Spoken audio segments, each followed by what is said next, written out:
O tema que me foi colocado está muito ligado à nossa atuação do dia a dia. Eu, embora professor, sou um advogado do dia a dia. Acordo de manhã pensando em processo, durmo pensando em processo, não me dedico só apenas aos bancos escolares. Falar de assédio processual, duração razoável e devido processo legal, é realmente complexo, é um tema que envolve questões fáticas do dia a dia, mas também questão de natureza processual. O tema, então, que eu vou abordar para vocês, procurar iniciar a abordagem do tema, porque é um debate que envolve muita discussão ainda, por ser novo na jurisprudência, está muito ligado àquela questão da eficácia das decisões judiciais, ou até um jargão no meio jurídico que nós temos, que é o ganhou, mas não levou. O que a gente passa anos discutindo num processo direito, discutindo até que se chegue a uma sentença definitiva, que outorga esse direito à parte autora. E no final da execução, e no final do processo, tem a execução. E aí temos duas situações. Aquela do devedor que não tem como pagar, não tem com o que pagar, e aquela do devedor que tem com o que pagar, mas protela demasiadamente o pagar. E eu quero até dar dois exemplos muito pessoais, que às vezes eu até utilizo nas sustentações orais que eu faço no tribunal. Eu falei para vocês agora que essa noite foi a colação de grau da minha filha. Eu fiquei na festa lá, foi a data festiva. A colação foi durante a semana na PUC. A minha filha tem 23 anos, colou grau em publicidade e está, inclusive, indo estudar fora, concluir os estudos fora, vai ficar um tempo fora. Pois bem, volta e meia de manhã, quando a gente acorda, ela indo para a faculdade, e um dia atrás, aí, ela indo para a faculdade, e eu me preparando para ir para o tribunal fazer uma sustentação oral, ela me perguntou assim de manhã: ô pai, onde você está indo? Tá, aquele papo de mesa de café da manhã. Falei: tem uma sustentação oral do caso do gatilho. Falei: nossa, pai, desde que eu me entendo de gente, você fala desse processo. Né? Ela tem 23 anos, graduada agora em publicidade. Foi em meados de fevereiro, março de 1990. A Anne nasceu em 89. Ela tinha por volta de 8, 9 meses de nascida. Eu dei entrada, eu fui contratado por um sindicato, que eu sou advogado de várias entidades sindicais, doutor Humberto. Em 1990, meados de março de 90, foi quando o presidente Collor, à época, presidente Collor, tinha acabado de sancionar uma lei que depois ficou sendo conhecida como a lei do artigo único. Que era uma lei que falava, que o Congresso aprovou sobre o salário mínimo, e no bojo dessa lei colocaram lá um artigo regulamentando a substituição processual. A lei 8.073 de 1990. Só que aí, quando o projeto foi para o Collor, a lei aprovada foi para o Collor vetou todos os artigos que diziam sobre o salário mínimo. Por quê? Alegando que ia quebrar as finanças públicas, aquela conversa de todo governante, quando se trata de aumento do salário mínimo, e também que os deputados não podiam legislar sobre matéria de natureza financeira, porque é a competência do chefe do Poder Executivo, etc., etc., e manteve a lei, o artigo, que os deputados incluíram por emenda, que regulamentava o inciso 3º do artigo 8º da Constituição Federal, que fala da substituição processual. Então, foi logo depois que ele sancionou essa lei, conhecida como a lei do artigo único, um sindicato nos contratou a mim, à época eu ainda era advogado pessoa física, hoje eu tenho uma sociedade de advogados, tem inclusive aqui o doutor Rodrigo, está lá. O Rodrigo é um dos coordenadores processuais da minha equipe. Obrigado aí, Rodrigo, pela presença. Eu sei que ele não está aqui porque eu sou palestrante, não, porque ele está desde cedo, viu, Humberto? Mas a hora que eu fizer assim, como nós combinamos. Obrigado, Rodrigo, brincadeira à parte. E aí, eu cheguei no sindicato, o sindicato me contratou, eu cheguei no sindicato, fui lá, o diretor geral, está aqui, você vai trabalhar nessa sala. Quando eu entrei na sala, ela tinha do chão até o teto, até quase no teto, processos parados para ajuizar de um problema aí do gatilho salarial. Né?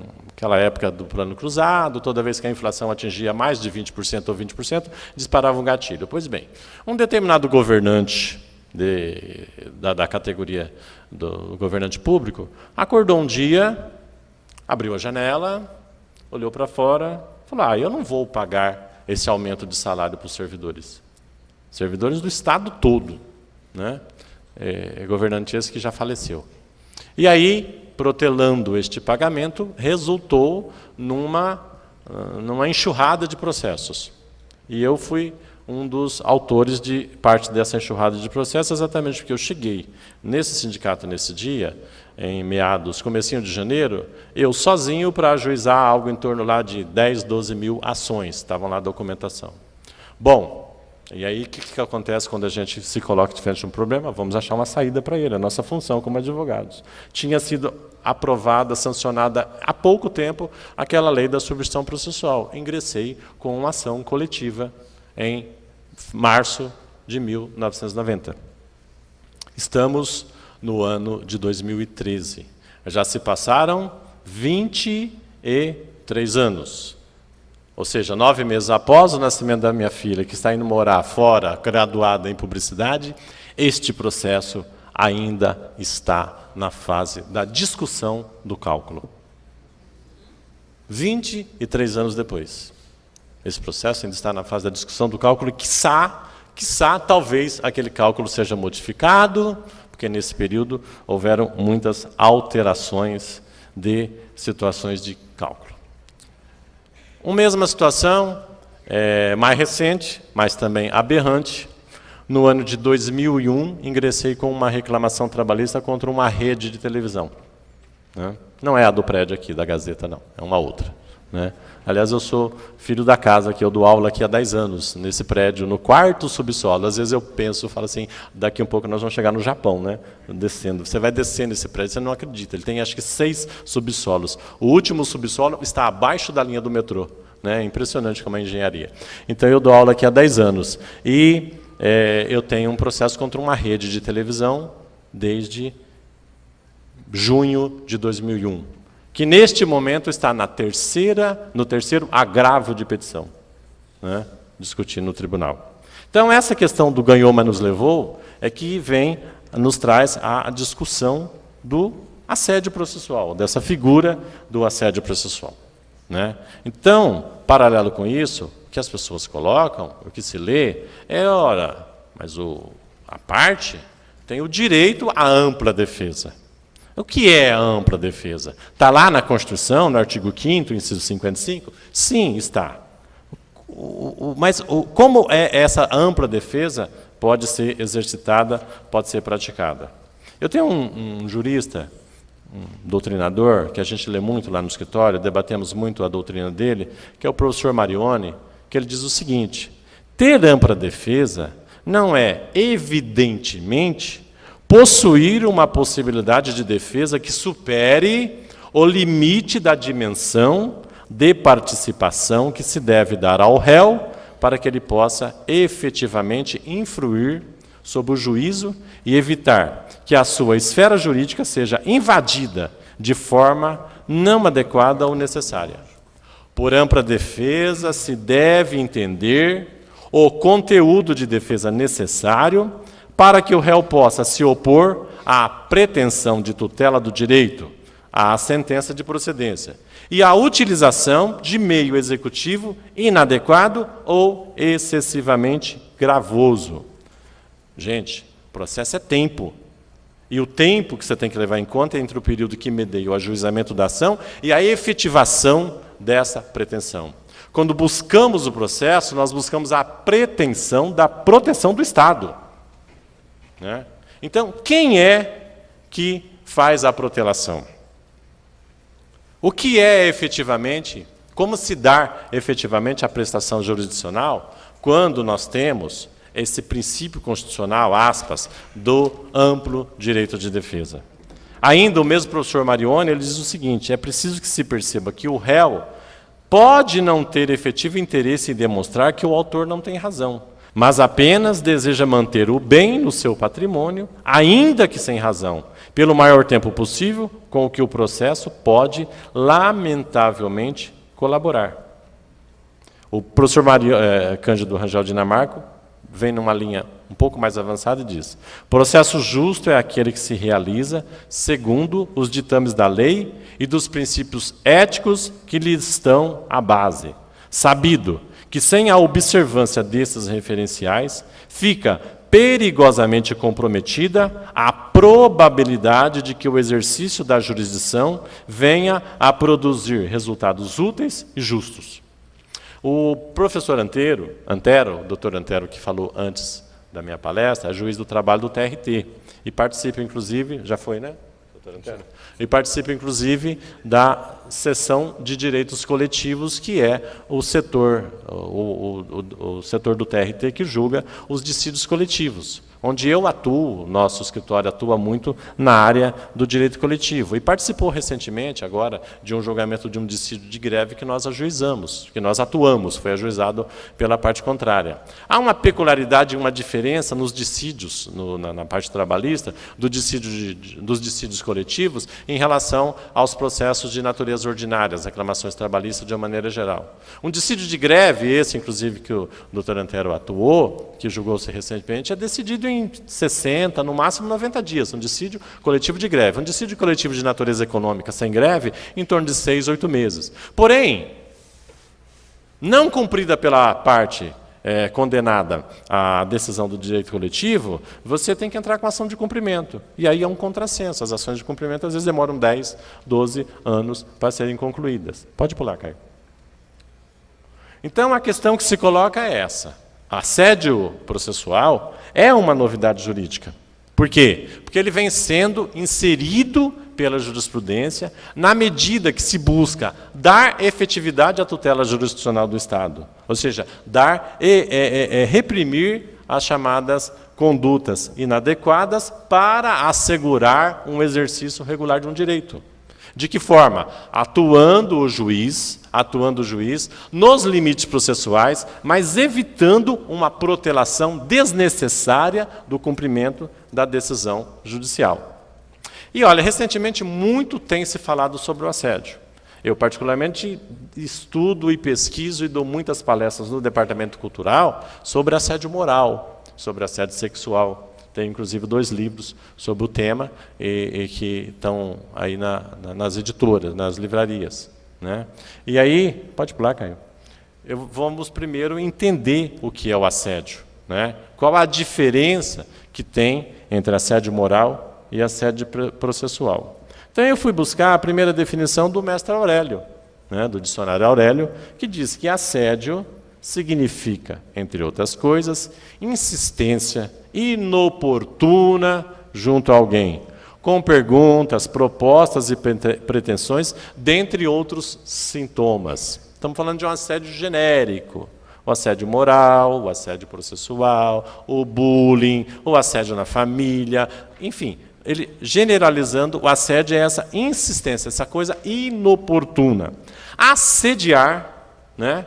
Assediar é perseguir com insistência, que é o mesmo que molestar, que perturbar, que aborrecer, que incomodar, que importunar. Trata-se de um processo amplo e complexo, como é o processo, né, jurídico, judicial. Logo, pode pular? Na questão da figura do assédio processual, essa figura do assédio processual vem sendo inserida na jurisprudência recentemente por conta exatamente dessa postura de modernização da legislação, especialmente da legislação processual. Vejam, por exemplo, que o Conselho Nacional de Justiça estabeleceu metas para o judiciário acabar com os processos que estavam aguardando julgamento. No ano de 2010, por exemplo, foi fixada a meta 3, que era para o julgamento dos processos até 2006. Né? Então, isso tudo vem dentro do arcabouço da evolução da legislação processual para buscar dar uma efetividade real, uma efetividade concreta ao fim que se busca no processo. Né? Mas então qual é essa diferença? De que forma que o assédio processual está relacionado com o assédio moral? Primeiro, porque o assediador, neste caso, sempre é a parte vencida, o empregador. Não consegui localizar nenhuma situação na jurisprudência que coloque o assédio processual, que identificou assédio processual praticado pelo reclamante ou pelo autor de alguma ação. né? O assédio processual hoje ele está sendo adotado tanto no civil, especialmente nas ações de defesa do consumidor, como também muito vem se discutindo o assédio processual no direito do trabalho, com alguns exemplos que eu vou citar para vocês aqui. E aí eu quero chamar a atenção, porque não há interesse. Por que não há interesse do reclamante ou do empregado em protelar uma decisão judicial? Pelo aspecto da sua hipossuficiência, pelo aspecto da sua necessidade, pelo fato de que, protelando uma decisão judicial, estará partilhando contra ele próprio a questão da necessidade. E porque também ele precisa, ele é parte, ele precisa, ele almeja com o processo o atendimento de uma necessidade essencial, de uma necessidade especial sua, que é o caráter alimentar das ações trabalhistas. Por isso que não localizei nenhuma decisão que coloque o assediador processual como sendo o reclamante ou empregado. Por isso, essas inovações que vêm ocorrendo na jurisprudência sempre conduzem à condenação de assédio processual do empregador. Pula. Então, quem é esse assediador? É aquele que lança mão de meios processuais reprováveis, citado numa decisão da juíza Milene, que eu vou ler daqui a pouco, da 63, Vara do Trabalho, aqui de São Paulo.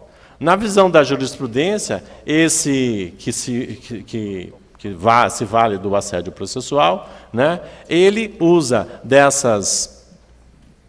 desses meios reprováveis com o intuito de fazer a protelação demasiada do processo. Vejam vocês, por exemplo, pode pular, um exemplo que eu trago aqui, da segunda Vara do Trabalho de Itabuna, que foi uma das primeiras decisões de assédio processual proferidas no judiciário. Foi no dia 24 de julho de 2009, pelo juiz Gustavo Carvalho Cheabe, juiz do trabalho substituto.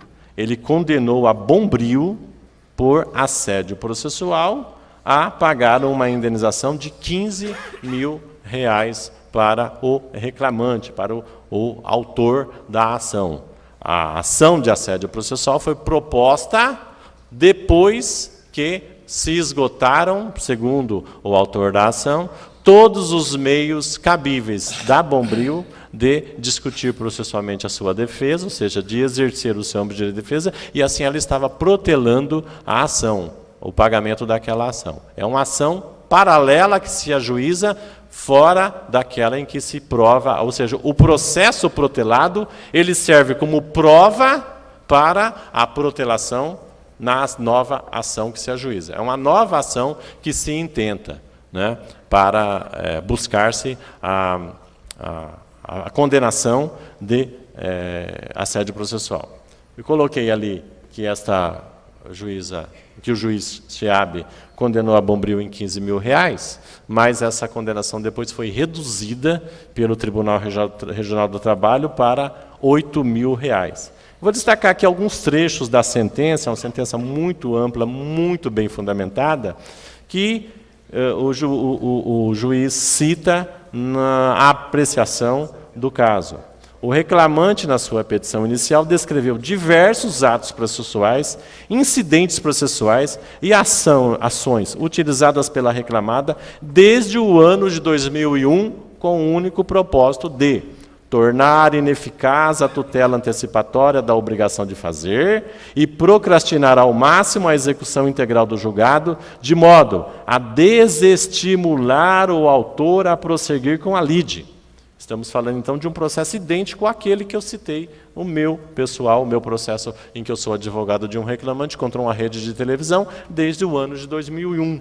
Então, já podemos, né, doutor Rodrigo, começar a pensar na elaboração dessa ação aí para aquele nosso cliente lá que está desde 2001 esperando o pagamento. Está aqui um exemplo que me serve como uma luva, né, Cíntia, para esse caso, prazer revê-la, viu? E aí, nossa colega lá da Associação dos Advogados Trabalhistas, ele coloca assim: assédio processual é o conjunto de atos processuais temerários, infundados, despropositados com o intuito de retardar ou procrastinar o andamento do feito, evitar o pronunciamento judicial, enganar o juízo ou impedir o cumprimento ou a satisfação do direito reconhecido judicialmente. É impossível para um cidadão comum, e eu recebo dezenas de telefonemas todo mês, quando nós vamos dar plantão no sindicato. Doutor, por que eu não consigo receber o meu gatilho? Explica para um cidadão comum que um processo demore 23 anos para ser concluído. Explica para esse cidadão ou para aquele que um processo desde o ano de 2001, ou seja, 2001 para 2003, são 12 anos para ser concluído. Como se justifica isso, né? Explica para um empresário americano, para qualquer investidor estrangeiro que vem aqui no Brasil, como justificar que o Poder Judiciário demore tanto tempo para concluir um processo? Onde está o princípio da segurança jurídica? Como ele pode investir num país estranho, sabendo que daqui 5, 10, 15 anos ele está correndo o risco de cair na berlinda? E aí entra uma outra discussão paralela com essa, que o juiz Sheab coloca aqui na sua sentença, que é o aspecto relacionado com a outra possibilidade que tem de se punir o assédio processual, que é a litigância de má-fé. Ele diz assim: a litigância de má-fé tem dois elementos caracterizadores. A, objetivo, a prática do ato tido como atentatório à boa ordem processual. B, subjetivo, o dolo do agente que pratica o ato. A questão, senhoras e senhores, é que a litigância processual é de natureza processual, ou seja, está vinculada a institutos processuais que você utiliza e que o juiz, se valendo do artigo 17 e 18 do CPC, aplica uma multa. E o assédio processual é da forma retardatória, da forma mentirosa, da forma mendaz, da forma temerária que se busca protelar a decisão judicial, e eu vou exemplificar de novo com o caso dessa rede de televisão. Pegamos todos os CNPJs dela, não tem só uma, hein? Né? Se você aqui, eu, por exemplo, tenho uma sociedade de advogado, eu tenho um único CNPJ. Mas eu não sei como eles conseguem, inexplicavelmente, ter 3. Os 3 CNPJs foram lançados no Bacen Jude. Todos deu saldo zero. Não tem conta corrente nos bancos com aquele CNPJ. Ora, como que uma rede de televisão consegue funcionar sem conta em banco? Será que eles guardam o dinheiro lá embaixo do colchão? Não tem conta em banco. Os 3 CNPJs daquela empresa. Ou quantos outros nós temos que vocês presenciam no dia a dia que bate lá e não há saldo na conta? Como explicar isso? Que um empresário consegue movimentar a sua empresa sem utilizar o sistema bancário? Não, não é. É que eles fazem isso de propósito, temerariamente, ou seja, deturpam, fazem meios lá de se acobertar o lugar que eles aplicam o dinheiro de outras formas. Então, o juiz diz aqui, nesse caso da Bombril, configurado está o assédio processual, quando a parte, abusando do seu direito de defesa, interpõe repetidas vezes medidas processuais destituídas de fundamento, com o objetivo de tornar a marcha processual mais morosa. O processo já é moroso, pela quantidade de recurso que se permite que se interponha. Mas ainda, quando se busca tornar isso mais moroso, é assédio, causando prejuízo moral à parte, que não consegue ter adimplido o seu direito constitucional de receber a tutela jurisdicional de forma célere e precisa. Pode pular?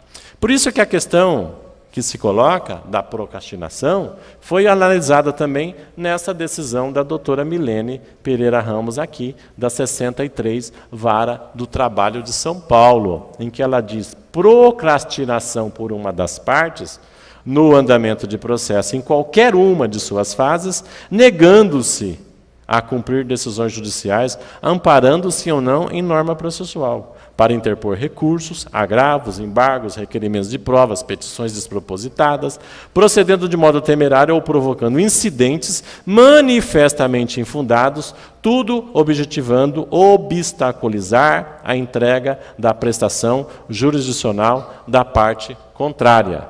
Daí, pula Caio, nasce a figura do assédio processual, no âmbito processual e não no âmbito material, como é o assédio moral.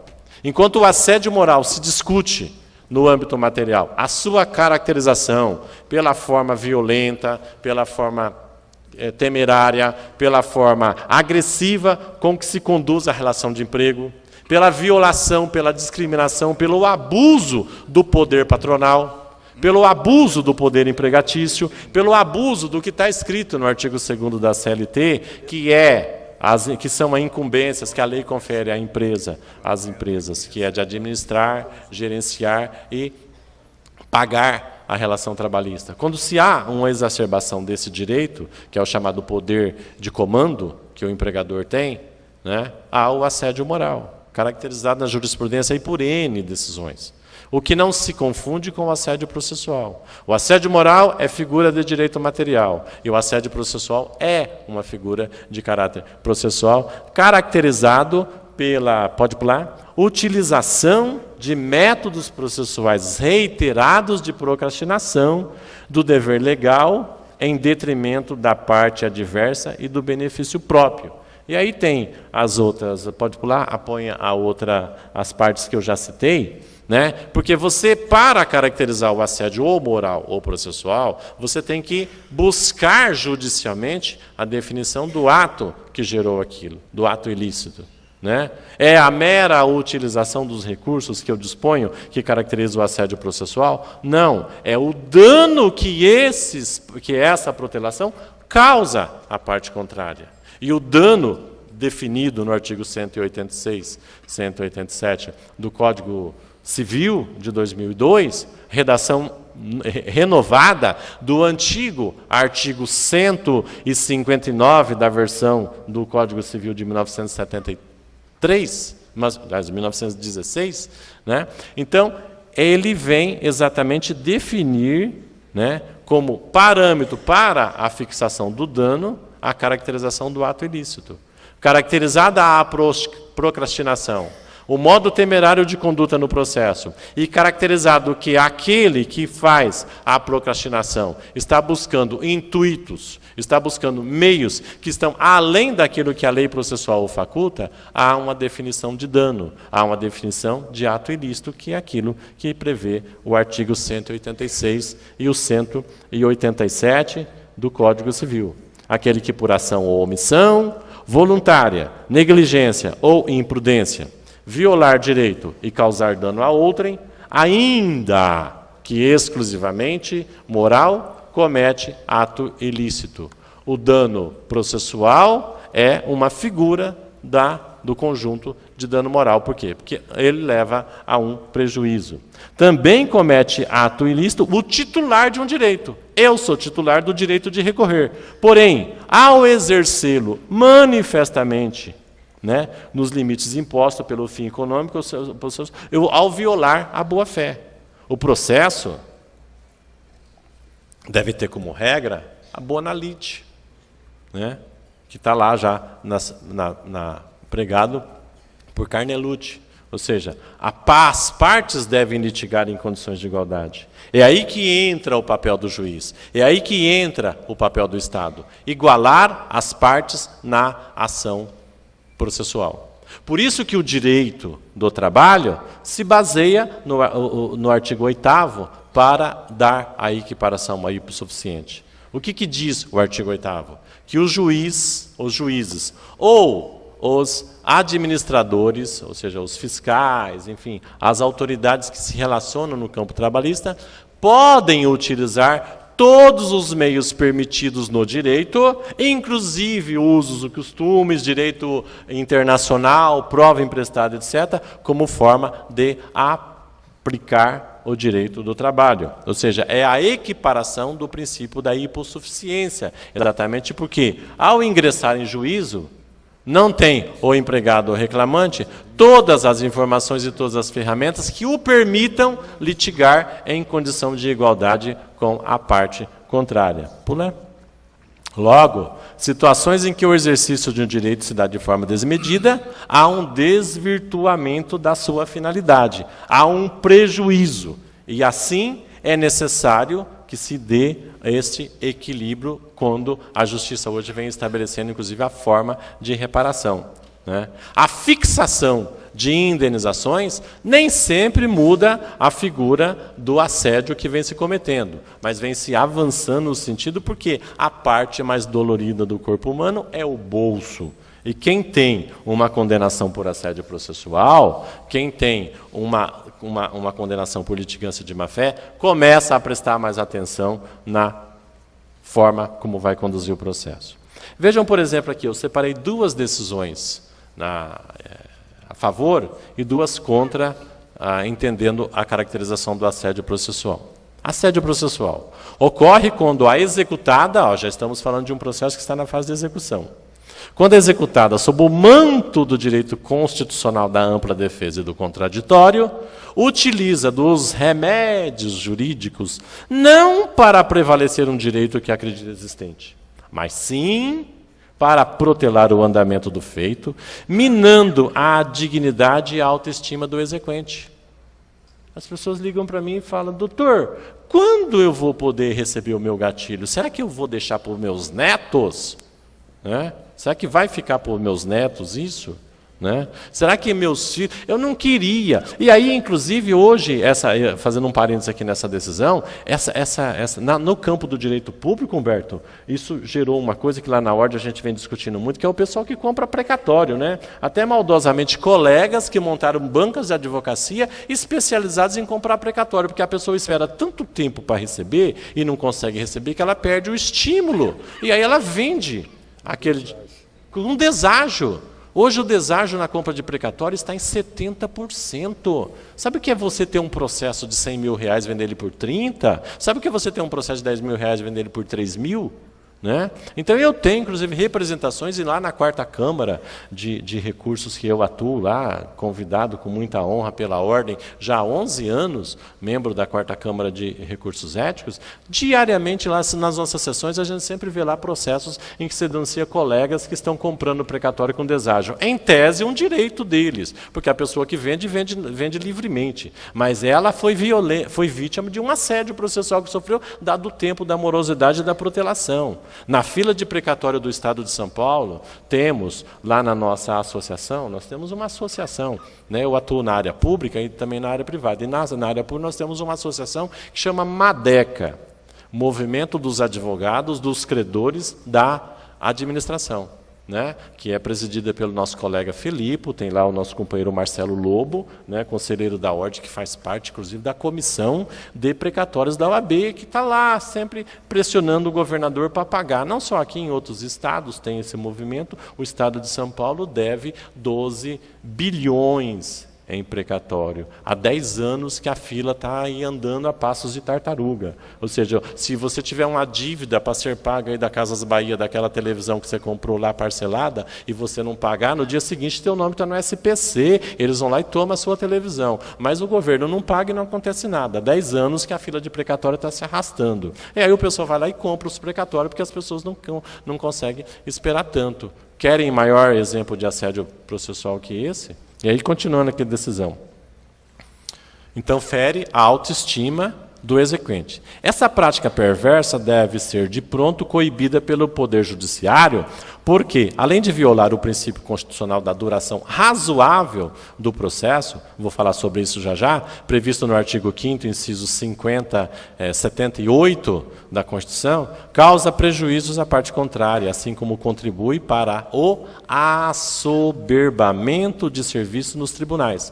Agravo de petição, a que se dá provimento para, com base no artigo 187 e 927 do Código Civil, fixar indenização por assédio processual em prol do exequente. Está lá, o artigo 186 e 187, que eu citei agora, e o 927 do Código Civil, que diz a forma de arbitramento do dano. Outra, assédio processual, caracterização, cabimento de indenização por danos morais. Enquanto o assédio moral ocorre no ambiente de desenvolvimento do trabalho da vítima, o assédio processual acontece no âmbito forense, que eu falei. Um é direito material, o outro é direito processual. Quando uma das partes objetiva retardar a prestação jurisdicional, prejudicando a parte contrária, através do exercício reiterado e abusivo das faculdades processuais, geralmente sobre a dissimulada alegação de estar exercendo o seu direito ao contraditório e à ampla defesa. Assim, uma vez provada a existência de 3 elementos ensejadores da responsabilidade civil subjetiva, quais sejam o dano, ainda que moral, o nexo de causalidade e a culpa do empregador, faz jus o ofendido à indenização por danos morais. Então está aqui a sentença fixando as condições que se estabelece o assédio processual. É necessário fixar o caráter subjetivo da responsabilidade civil, que o doutor Antero discorreu muito bem sobre isso agora há pouco na questão do acidente de trabalho. Tá? Mas tem mais. Assédio processual consubstancia no exercício abusivo e de maneira reiterada das faculdades processuais por uma das partes em detrimento de outra e do Estado juiz. A finalidade do assediador é retardar a prestação jurisdicional e o cumprimento de obrigações. A sua atuação não extrapolou os limites da ampla defesa do contraditório, apelo obreiro ao que se nega provimento. Então aqui a justiça também reconheceu que não houve nexo causal na discussão sobre assédio processual. Tem outra, multa por assédio processual, não configuração, embargos declaratórios, protelatórios.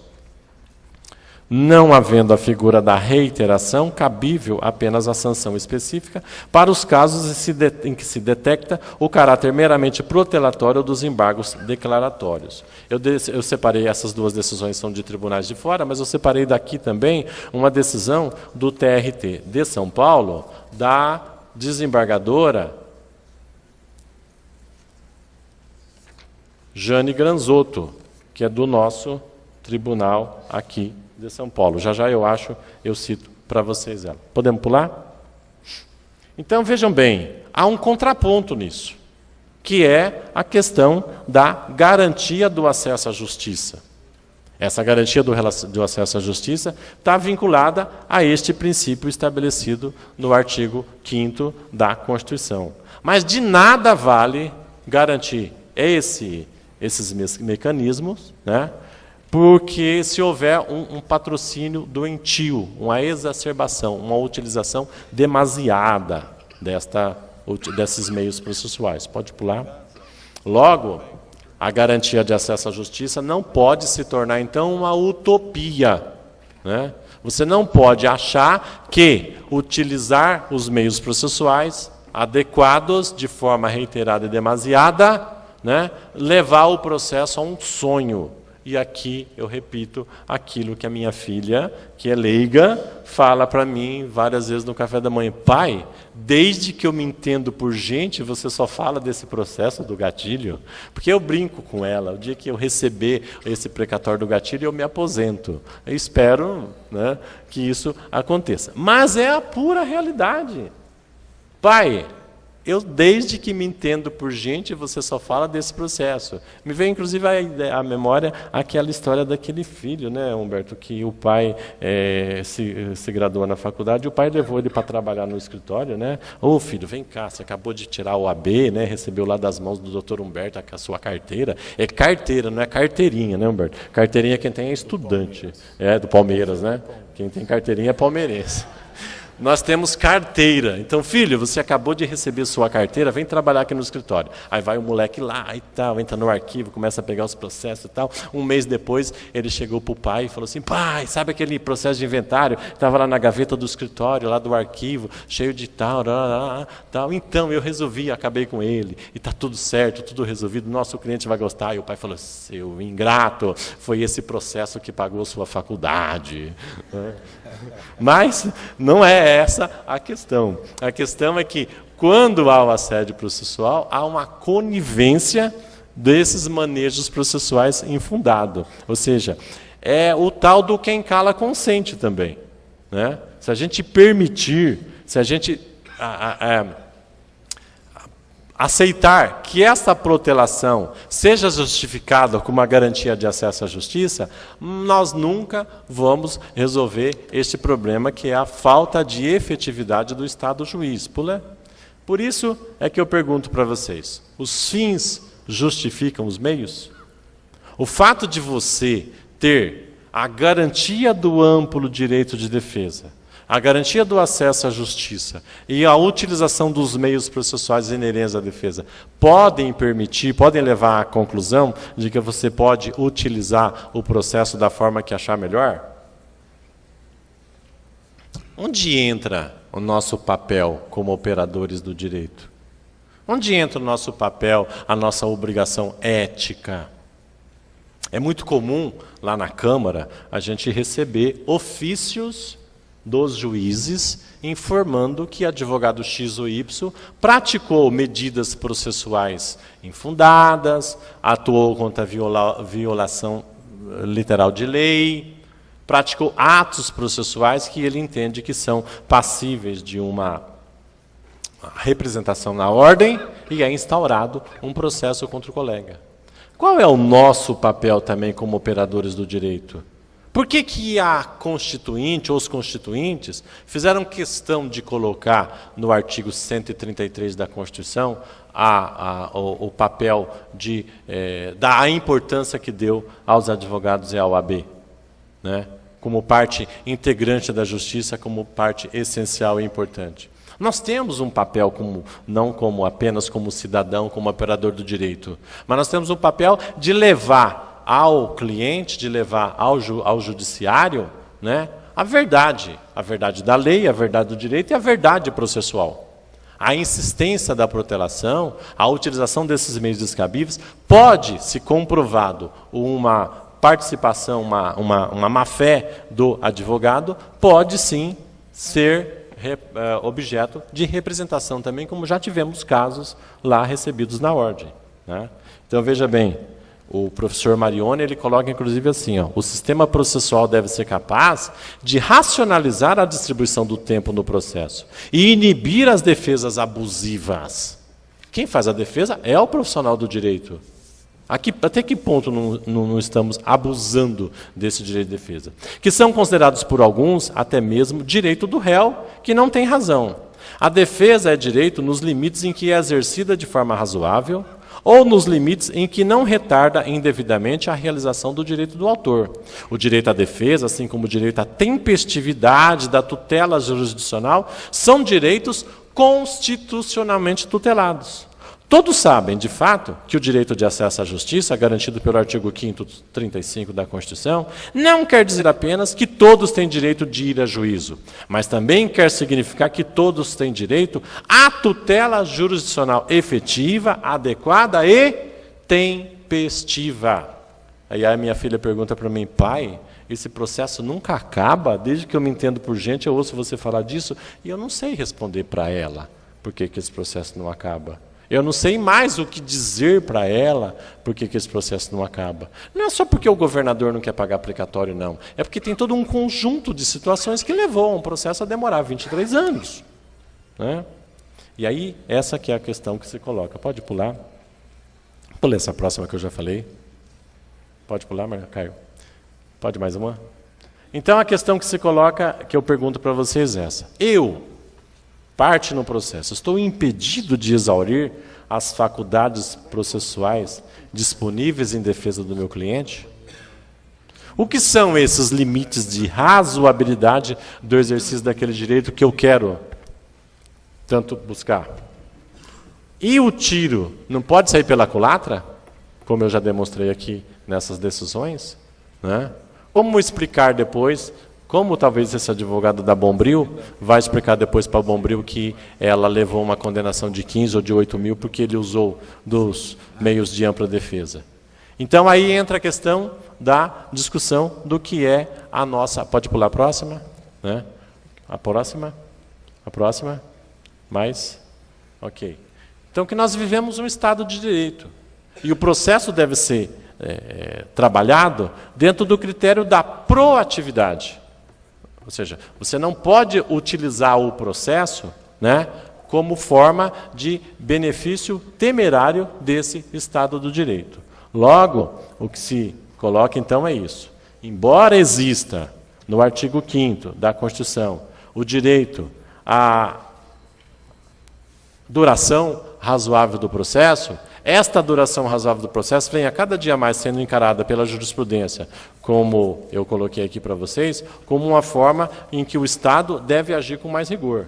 Então, é preciso que a gente tenha cautela para não deixar a situação acontecer, como nesse caso aqui da Bombril.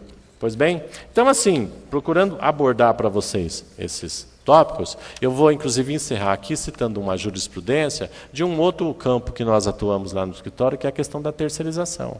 Assédio processual, terceirização ilícita, fraude à vedação de contratação sem concurso público, litigância de má-fé. A utilização de merchandising constitui fraude à própria imposição constitucional de arregimentação de trabalhadores pela via do certame público.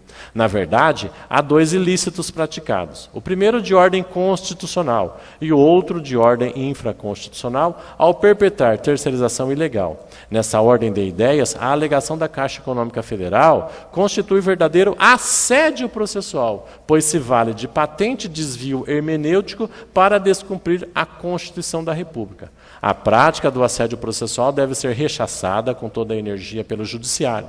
Os tribunais brasileiros, sobretudo os tribunais superiores, estão abarrotados de demandas retóricas, sem a menor perspectiva científica de sucesso. Esta prática é perversa, pois além de onerar sobremaneira o erário público, dinheiro que poderia ser empregado em prestações do Estado, torna o sistema brasileiro de justiça mais lento e, por isso, injusto.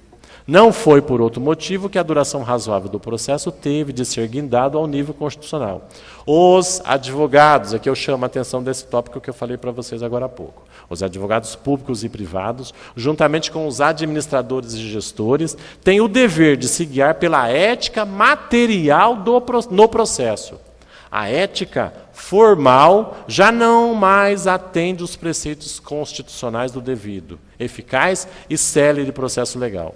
A construção de uma justiça célere, eficaz e justa é um dever coletivo, comunitário e vinculante de todos os operadores do processo.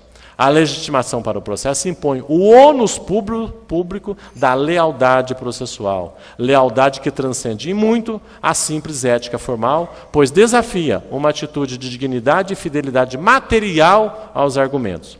O processo é um instrumento dialógico por excelência, o que não significa que possa admitir toda ordem de argumentação. Ok?